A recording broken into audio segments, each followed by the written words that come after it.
excited to be here. My name is the Honorable Evelyn Laporte. I am a retired judge recently from the Supreme Court in Brooklyn, New York, now turned a confidence coach. And I'm very excited to give women, especially women of color, that boost that you need in your life, in your career, or in your business. So you could take that next step. So I have created a coaching program by the name of Own Your Confidence Edge.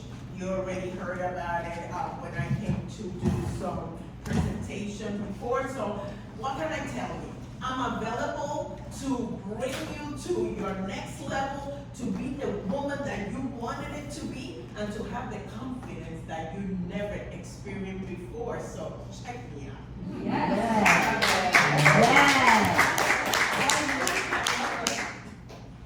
Hi everyone, I'm Ivy. So 2 things you need to remember about me: digital marketing and virtual staffing. So basically we are an agency designed with startups in mind. So we meet you where your business stage is at, and we help you scale depending on your needs.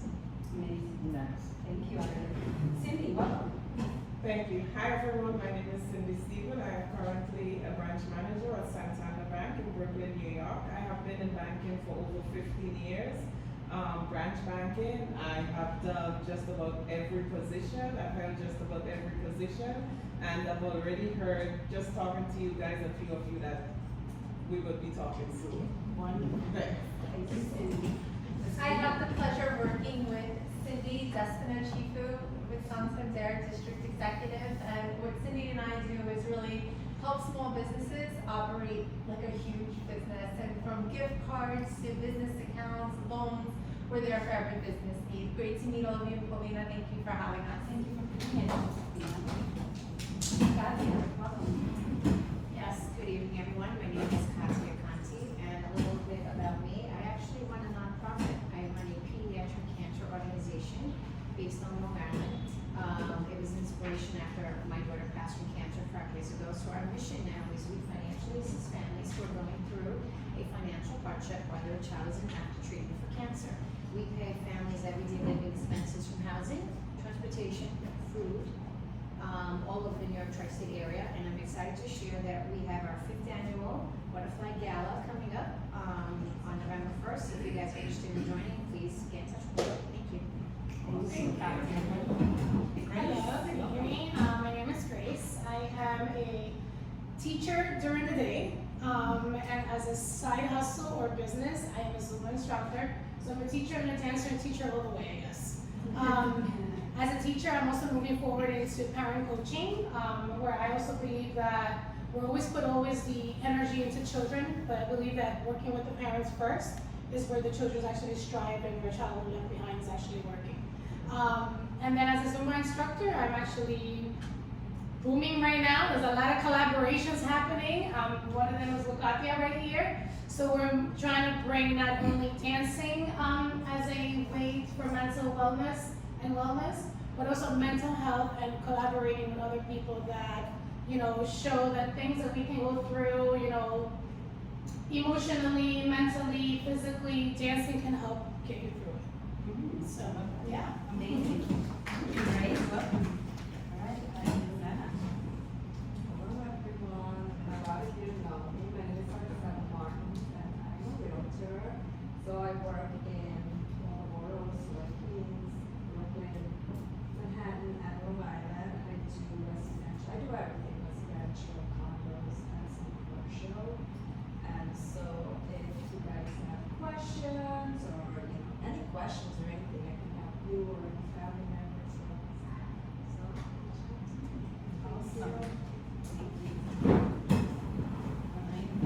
Penny Coral. I work for JP Morgan Chase for the past 17 years. In my current role, I run a program that provides executive coaching and consulting. I don't compete. I love to see Santander here because you don't have to bank at Chase to be a part of our complimentary coaching program. And for my coaches, I'm an extension of you because to shorten what I do, I help you materialize what it is that you need to work on to scale and grow your business. So if you're going through an accelerated program or you're a member of the business of we can work together to make sure that you are working towards your goals. So thank you for having me. Thank you for being here. Erica, welcome. Thank you. My name is Erica Wright. My company is Erica Wright Designs. I'm a jewelry designer, and my current line that I'm working on combines jewelry with aromatherapy, and it's called Love Abundance because I'm using lava beads, which are incredible natural stone. I love that. Thank you. Jasmine, welcome. Hi everyone, I'm Jasmine Briggs Rogers and I help you love your Monday mornings. I am a career coach and resume writer for Creatively Inspired Career Coaching. I am also the founder of the Creatively Inspired Career Collective, which is a community for people to come together and work on their careers. I am Senior Director of Career Services at Berkeley College as well, so if you're looking to hire interns or entry-level staff, I would love to chat with you. Our next live info session for the collective is September 24th, so I hope some of you can join us. Thank you. That's amazing. Jennifer. Hi everyone, I am Jennifer Nunez, founder of Light Maintenance Candles, where scent meets self-care through quality candles. Yes. I am very excited for today's masterclass, speaking on legacy. Unbeknownst to me, while I started making candles here in New York, I learned that I come from past generations of family candle makers in the Dominican Republic back home. With that said, I must continue to spread that light, it's only right. I provide quality candles with gentle, meaningful support, one candle at a time. And if you enjoy candles as much as I do. Very much. I will shop. My catalog at lightmaintenancecandles.com. Amazing. Thank you, ladies, for that. All right, in such a concise way, so I applaud you for all that. And with that said, we are ready for tonight's topic conversation and powerful information that we'll have from our guest speaker. I got you. The very own Leslie Devereaux. Is that how you pronounce it? Devereaux. Devereaux. And she's going to be supporting us and speaking about your legacy through estate planning. And I'm sure she has a wealth of information as to how we can get there or just start. So thank you so much, Leslie, for being here tonight and for this information. And let's welcome you up to the stage. Hi ladies, how are you? Good evening. I'm my judge voice. Yes. How are you doing? As you said, so you know what happens with technology, right? I'm supposed to be doing this. It's not for me. So when is it out? Anyway, well, I was just very impressed by hearing what all of you have said you're doing and how you're doing. So I want to first say thank you to Paulina for inviting me to come and talk to you about a subject that I feel is heartfelt work. I consider it actually a ministry now. I'm an attorney, and I've been an attorney for long years, long time.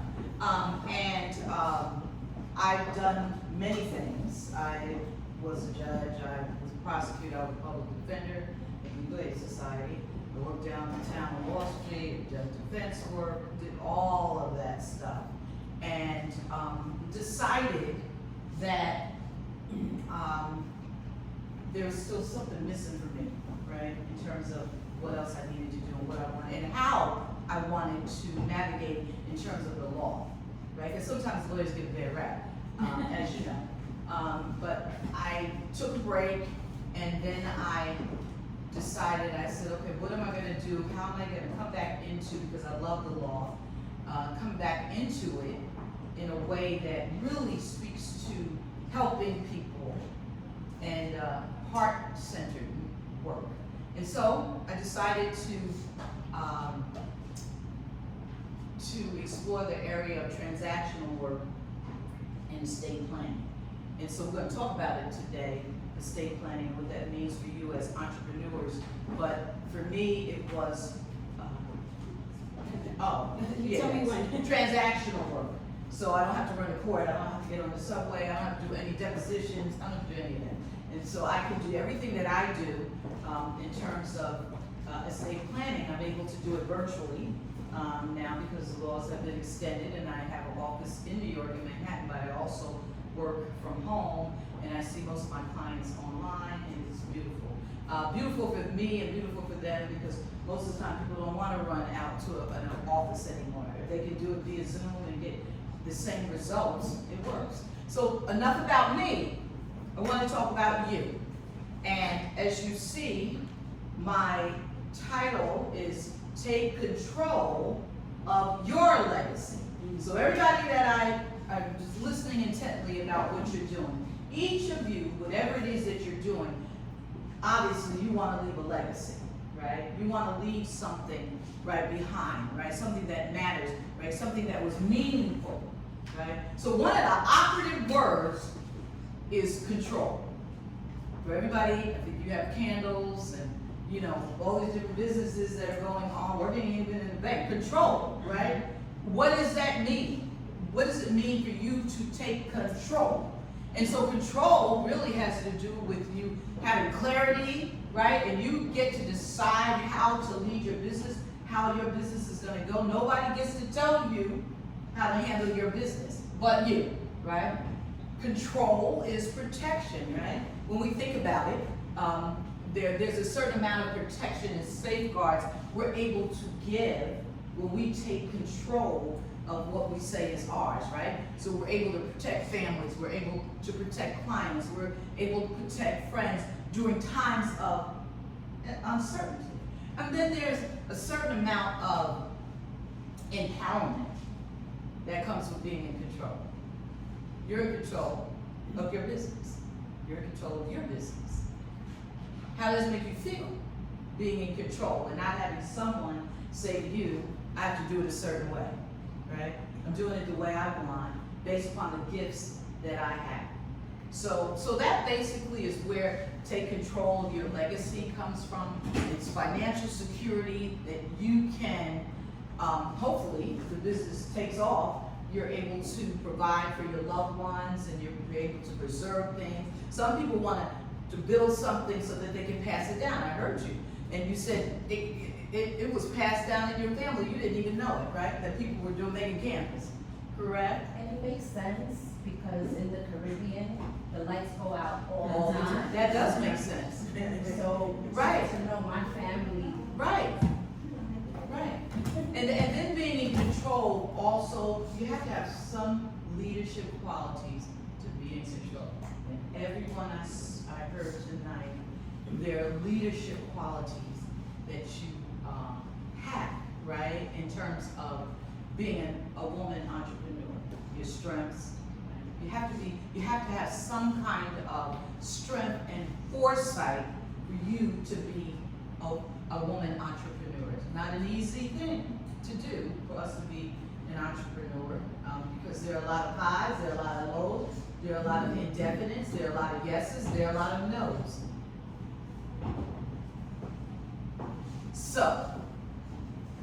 So why is it empowering? Because you can move, and you can shape things with intention. So everyone at this table, when you are sitting down and you're planning your quarters, you're planning your week, you're planning your day, right? In terms of your business, you're moving with intention. You're not just getting up because you have a business. And the only way your business can move forward is through you. And the beauty of it is that you're shaping an outcome when it comes to your business. Whatever that is, there's going to be a positive outcome. And then, hopefully, for our next generation, we leave something and we are able to move forward. And also, when I think about it, I think about how empowering it is for my nieces, my sons, to see that I'm the CEO of my business. It's empowering, right? So for them to look at me, my grandchildren, to look at me and say, I'm running this. Auntie, grandma's running Mimi, that's what they call me. Mimi's running. And we also, it's a community thing when people see us running our own businesses, going to the fairs, going to the, someone was just saying, is there something going on next, I think you said, someone, yeah, something is happening, right? The 21st, can't, yeah. You're having a gala, right, so it's good for people to, it brings community, and Paulina does it all the time. I'm so bummed, I told her that I missed the high tea, I love high tea, but I was not able to come, I was not feeling well. But I saw the pictures and I would have loved to have been there. So I'm getting my ticket for next year. Yeah. So the big question for all of you, because I like to, and I'm glad it's a small group, so it gives you something to really, really think about. A lot of times we think about the business, but we don't think about how to protect our business. We don't think about it. We don't think about what it takes. We don't think about what happens if something happens to you, what's the next move for our business? Right? I know I have some bankers and financial planners, and we're on the same, right?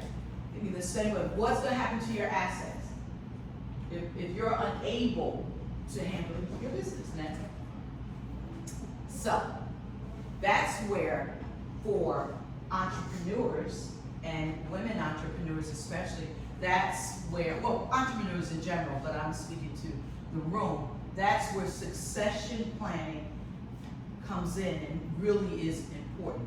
We can't just be so focused on the business and the dollars and not think about what's next, right? Because succession planning helps you with your business. It helps you safeguard the business that you built.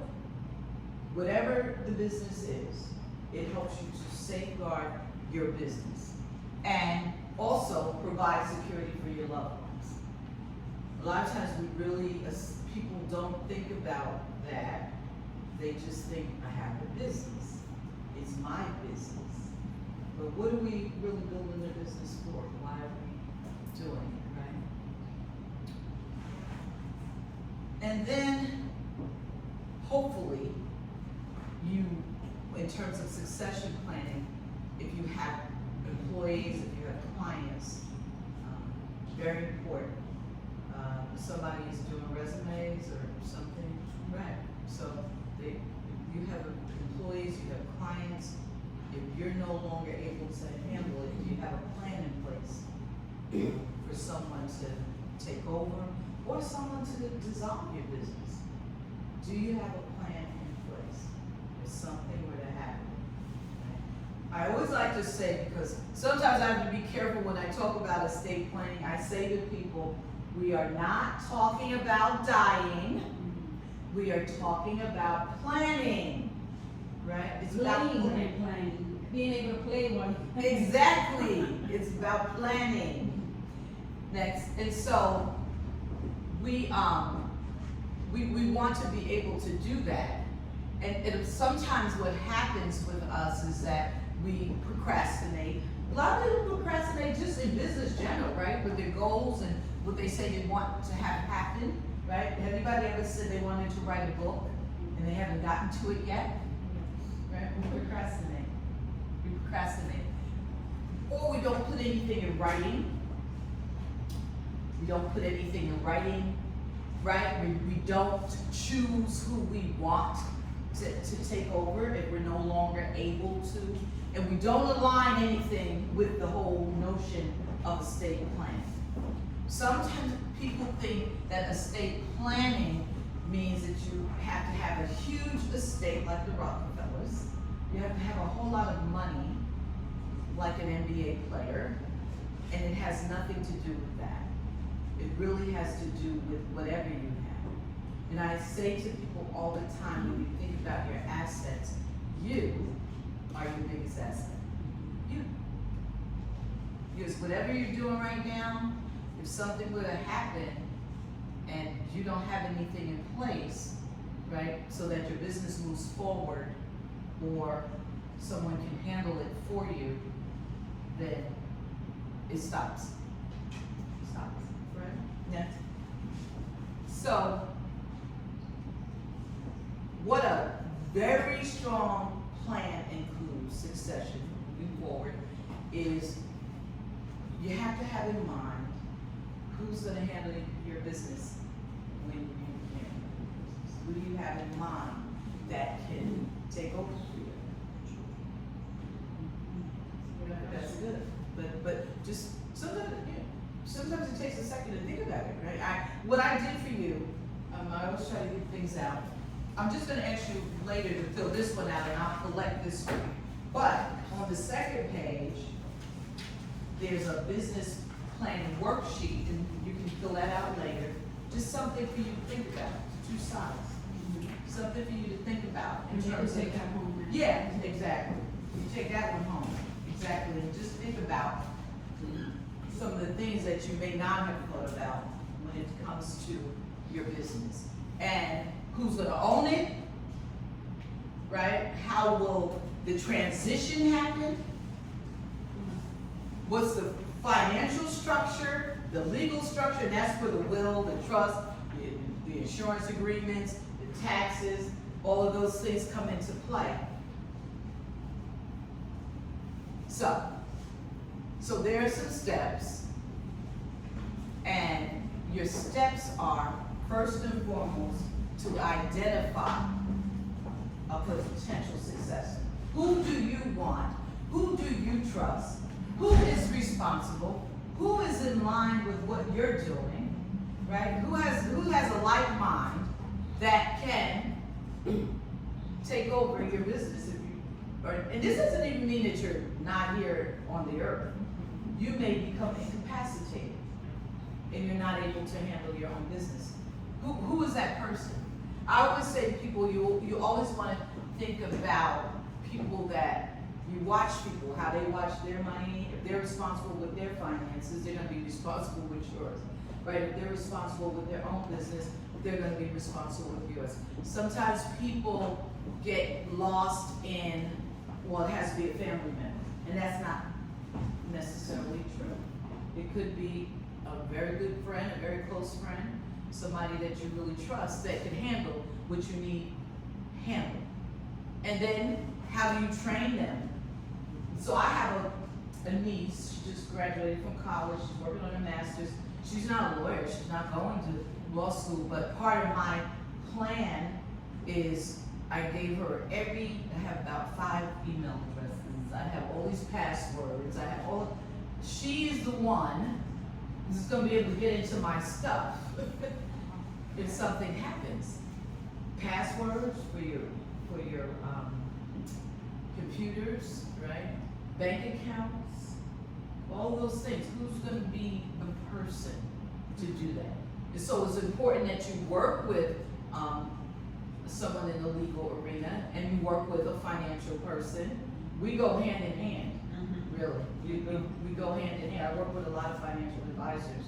They'll send me people, I'll send them, because it's important that if you have assets, first of all, they're preserved financially, but also they're preserved legally so that they don't fall into the hands of the wrong people. And then the other, we just said you have to communicate and not be afraid. Sometimes people are afraid to communicate who they want to be in charge because they don't want to start stuff in the family. So I have 3 sons, my husband and I. Oh, today's my wedding anniversary. Yeah. 26 years. I got a good husband. Oh, you just said you can go. He said, I'll see you later. So, Make sure he has a nice home cooked meal when you get home. well, actually, I didn't cook today. He told me I didn't. Don't worry about it. I cook. I like to cook. So, yeah, I love to cook. So I cooked all week, and then he said, not today. Yeah. And I was saying about my sons. So I have 3 of them, and they're all grown. And so my husband and I said, so which one is going to be? Because it can't be all 3 of them because that won't work, right? Which one? It'll probably be our youngest son. That will be the one that we say will handle our business for us collectively, not my business as an attorney, but our business collectively. So you have to think about it. So the other 2 boys, probably, they'll probably, but it is what it is. You know your voice. Yeah, I know my voice. Exactly, and so you know your family members, right? And so you have to make that decision, and sometimes, like I said, it's a hard choice because people get in their feelings. So, the benefits, peace of mind. Peace of mind. Right? Once you put a plan in place as it relates to your business, you have peace of mind. And there's security, hopefully, for your loved ones and your assets, reach a certain amount. But even if they don't, there's security in knowing that they're not gonna be pulling each other's hair out about your stuff that you built. Your stuff, not their stuff. Your stuff, because you worked hard for it. And if you do have a team, if you have a plan in place, then there's stability for your team. And as we say, as I've been saying the whole time, it really is about preserving your legacy, something that you worked hard for, something that you dreamed of, something that you desire. I look at Melina, I've been all over her LinkedIn, her Instagram, her Facebook page, her website. She's just beautiful what she has put together for women. It's just amazing. And I love it. And it helps us to expand as entrepreneurs and to grow. But it's a business. So who's gonna handle it? What's gonna happen when Paulina, you see what I mean? Because that's her baby. So is anybody coming along, or is it gonna be something that no longer exists, or is there a team that can pass the mantle and take it over? Those are things that really are important to think about. Now I know sometimes you have, unique businesses, like a resume writer, that's based upon your skill. But it's still a business, so that might not be a business that you're passing down because you're doing it based on your skill, but it also is a business that may have to be dissolved, if something happens, you need someone to be able to go to the court, to the bank to handle your business, all of those things. Next. And so, because of you, everyone in this room, leaders and women with confidence and women who are not afraid to move forward, we have to think about our balancing act and our priorities, whether you have children or not. Priorities, right? And how we balance business and priorities, and how we provide and make sure that we're ensuring that whatever we have is fair among our children, or our heirs, or our nieces, or our nephews, whoever it might be, even if you don't have any children. And so, and I wanted to give you this because I thought it was important for you.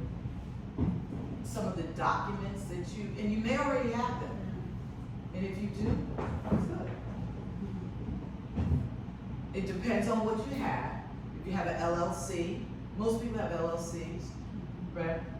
Or if you have a partnership agreement, that's where you outline what happens if the owner leaves, or if the owner dies, or if you become incapacitated. So if you have an LLC, you want to put that in your agreement. This is what's going to happen to my business.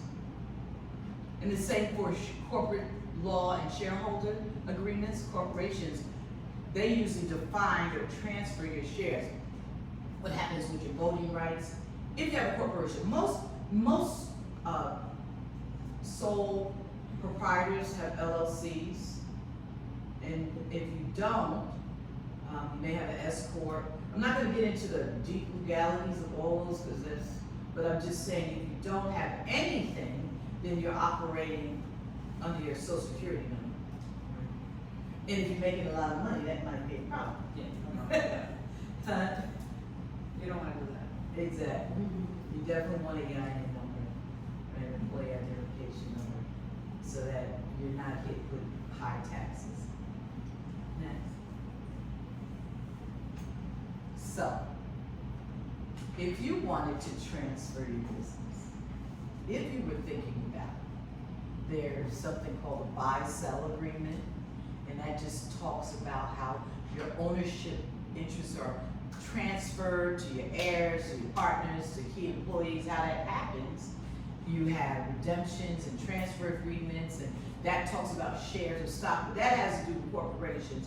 And most small entrepreneurs don't, that's not what they have. They usually have the LLCs, like I said. And then, and this is my wheelhouse, trust, right? And so a lot of times I will say to my clients, you need to put a trust in place so that you can hold your business assets. And what happens is, if you're no longer here and something happens, if you put your assets in a trust, then it avoids probate. No probate. Probate? Anybody? So, if you pass without a will, you pass intestate. So you have to go through the beautiful New York courts. Beautiful, that take forever. Yeah. Forever to get through in the surrogate court. And so that would have to be done by someone in your family, right? They'd have to be appointed. It's a long process. It could take years. If you have a will but not a trust, the will has to be probated. I've had clients come to me because they wanted a trust, and they will say that they were in the probate court for 5-10 years trying to get, of course, a large amount of assets. Crazy. But it happens. It happens, right? So it really depends on, everybody's situation is different. We're all individuals, right? And so everyone's financial situation is different. Some people hold real estate agent here. I work with real estate agents too. If someone has property, I always recommend a trust. Yes. Because you don't want your property held up in probate court. That you do not want. And so I always recommend a trust. Sometimes there are tangled deeds and you have to deal with assets. I can help you. So those things happen. And so those are the things that the important thing about estate planning is, depending on your assets, depending on your beneficiaries, depending on what you hold, will determine whether a trust is the right thing for you. Some people, they have a minimum amount of assets, and a will might work, and probate might work, and it may go through, relatively quickly, but it really depends. So, estate planning is in alignment with business succession. It is. And so, I just said that specifies how your business interests are distributed when you are no longer here. They're all covered if you have an estate plan. And most businesses, or most people, not all people, they will have what's called a revocable living trust. A revocable living trust allows a person, and I'll just use an example. You have a piece of property, you have a house, you have a revocable living trust. You, as the owner of your property and as the owner of the trust, you are the one that is the grantor, you're the grantee. That means you are the one that is putting your house, here's your house, here's your trust. You're taking your house, you as the grantor are putting it there, but you also control it. And you also are the beneficiary. So it doesn't come out of your hands. You don't lose control because you have placed your house in a trust, a revocable trust. You can amend it, you can revoke it. You have control and you have power to do whatever it is that you want to do. And that also goes with other interests, other things that you might have. Some people might have 401ks, life insurance policies, and sometimes they'll put them into the trust because they want to make sure that they don't leave $1 million to an 18-year-old.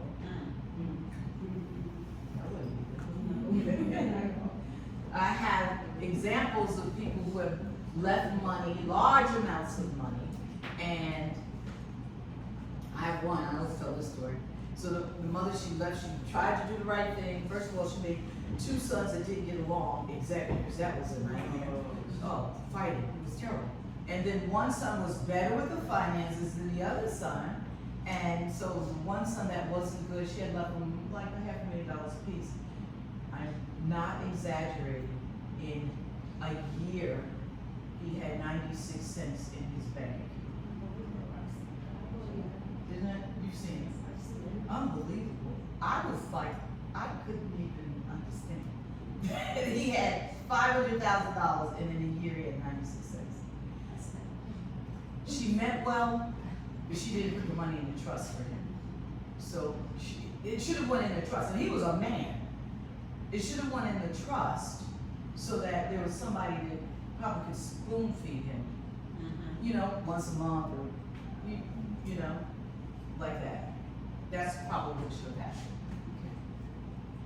Okay. Oh, no, let me talk about, I'm sorry, hold that for a minute. So, powers of attorney, because that's a living document. I always call that a life document, right? So that is the one that ensures someone else can act on your behalf if you're not able to do it. So it's always good to have a power of attorney. It can be what is called a springing power of attorney, meaning it does not come into effect unless you become incapacitated and cannot handle your own business. But it's good to have in case of an emergency. You just put it up, you let the person know that they're the agent, and if there comes a time when you can't go to the bank, you can't pay your bills, then you have someone that can take care of that for you. So we have a power of attorney, we have a medical power of attorney, which I didn't list. Medical power of attorney, so people can make those medical decisions for you when you're no longer able to make them, or if you can't make them. Or if you have 3 sons and they're gonna fight about what's supposed to happen. So that's a medical power of attorney. Then you have what's called a living will. And a living will determines your end of life. One son may say that you want to pull the plug. The other son, they say, I don't pull the plug on mommy, right? So you decide how you want your end of life to be. Very important documents. Very important documents. Tax and financial planning. I have bankers in the room, so that's really not my wheelhouse, but they go hand in hand when it comes to your business and you know, in terms of how your business is valued. What about the IRS and your estate taxes and your buyouts? All of those things are important. Your life insurance and people who are on your policy. And like I said, sometimes people will have a life insurance and they believe one person as a beneficiary, trusting and believing that that one person is going to take the $1 million and divide it among everyone else. But legally, they don't have to. People get funny when it comes to money. So you want to be, so if you put that life insurance in the trust and you make the trust, you know, a contingent beneficiary to life insurance, it's controlled. And so one person cannot then take your life insurance policy and spend it on themselves. But if your desire, especially if your liquid assets are really in your policies, you may have a $1 million policy, $500,000 policy, $300,000, $100,000. And that's where you want the distribution to your beneficiaries to come from. Then you probably need to put it in trust. And like I said, every situation is different. Next. Okay. And so we continue with the continuity. How many of you do have licenses, you know, for your business? Have you formed an actual LLC? Have you done any of that? Do you have any clauses that says who's in charge when you're not changing it? Do you have a memo that talks about what you want to happen to your business? It's not, it's it can seem like it's very detailed, but it can be very simple. I always say, Judge, that if it's not in writing, it didn't happen. It didn't happen. It's complicated. It gets complicated if it's not in writing. So you just write it down, right? Can it be like 5 bullets, 3 to 5 bullets of options? Yes. Exactly. A journalized memo, a memo, right? Of how you would like things. But I always say always publish it. Meaning you want to not just keep it to yourself. You want to let someone you trust know what your intentions are. Publishing doesn't mean you have to put it in the newspaper. Exactly. That's true. And so the summary is that you really need, and it's so important to have a solid business succession plan and how you blend that with the plan, estate planning, with corporate law, with taxes, with financial advisors, with contracts. And so that's really important for, even if you're just starting out. That's what I mean. This might seem like, oh, she's talking about people with big corporations. Not necessarily.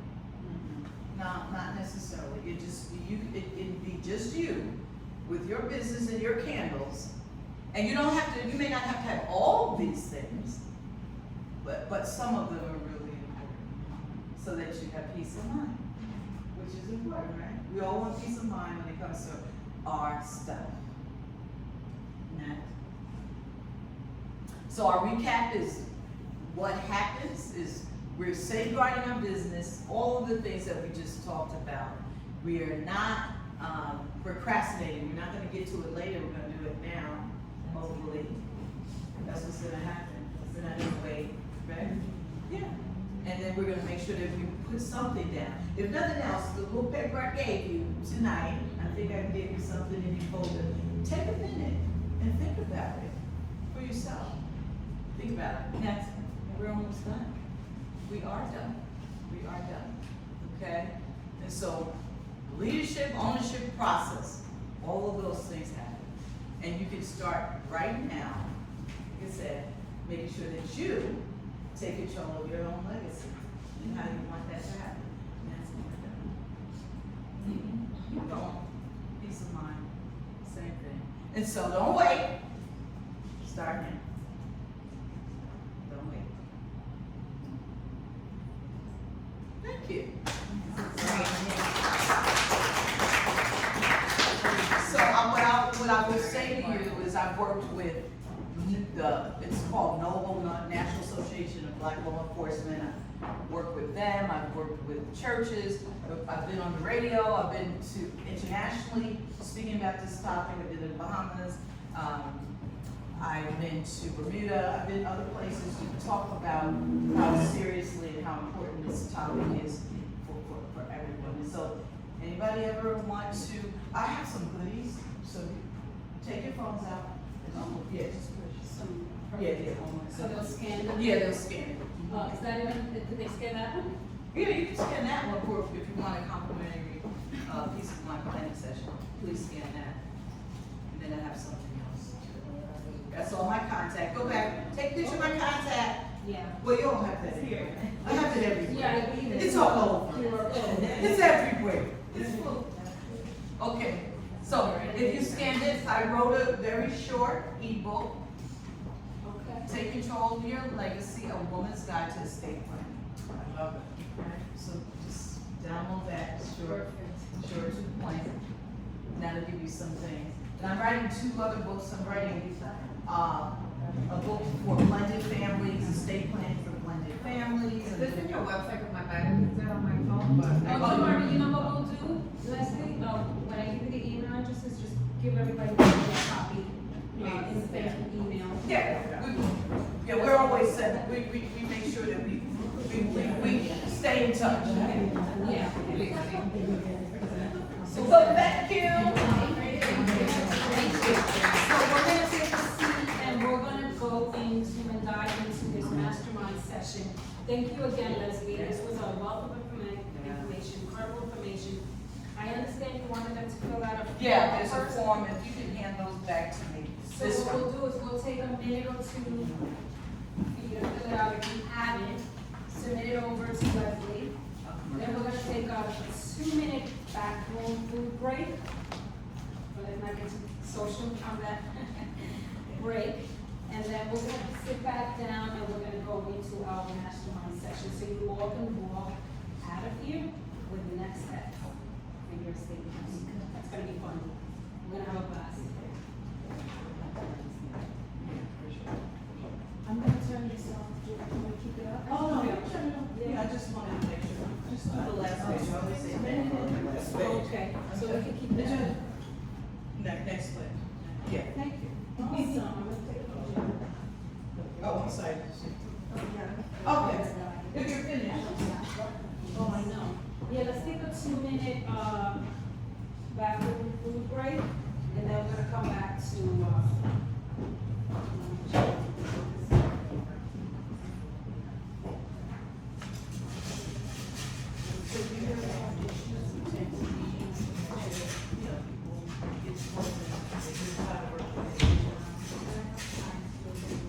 yeah, that's gonna be the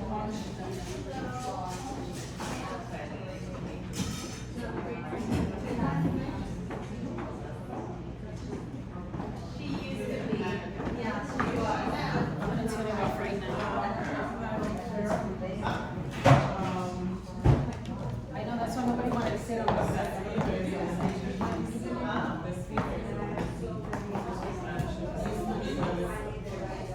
Great to meet you too. Yeah. Yeah, there's like 5 out there, so you can look and see the deed, mama left it to 2, but then you let it to her. It's all that. And then you are,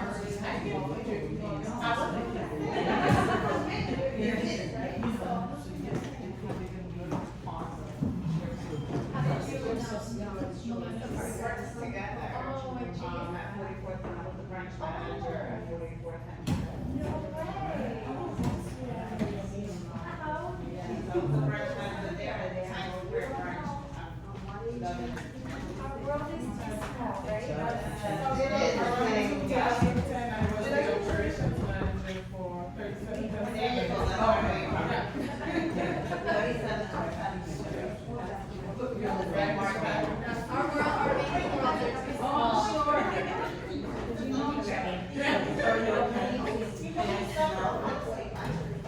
No, you're great. They're also amazing.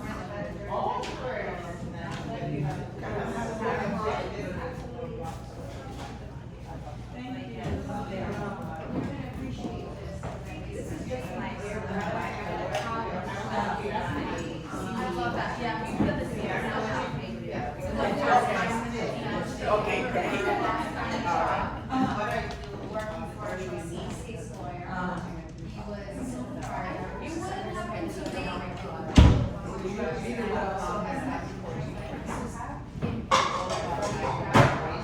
He was on a thing, so he was somewhere in Florida. Yeah, I was there for a few years. I went there, used to sit on that. I left. So you know everything on this, Right right? now, he's had ice for the bills for the other families that come into the office. So it's the- Yeah, some people that don't like me, but you have a property in New York where you get yeah, and you got It's a very manager. the one, the ex-wife, the new wife's kids, and then Incorporate that.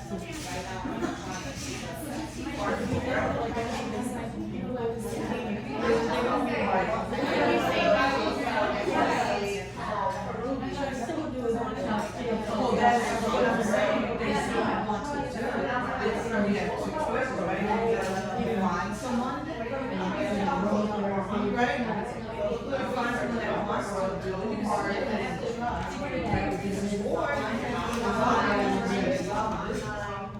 you don't, that's why you're here to check your because 9 times out of 10, many cameras do just like us.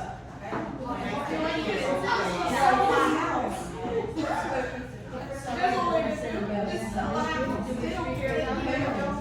It's So, basically for. and that's fine, we just want to make sure everybody's right. I'm a birthday alum, by the way.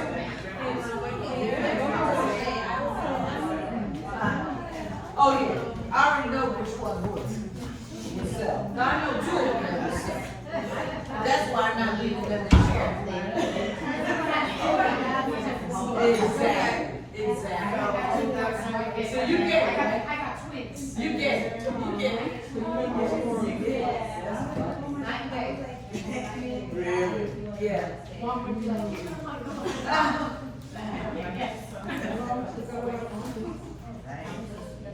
This one.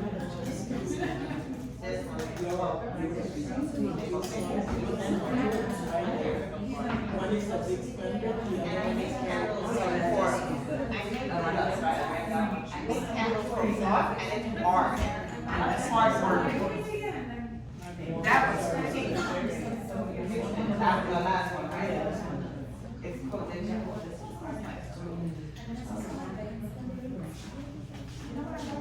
church.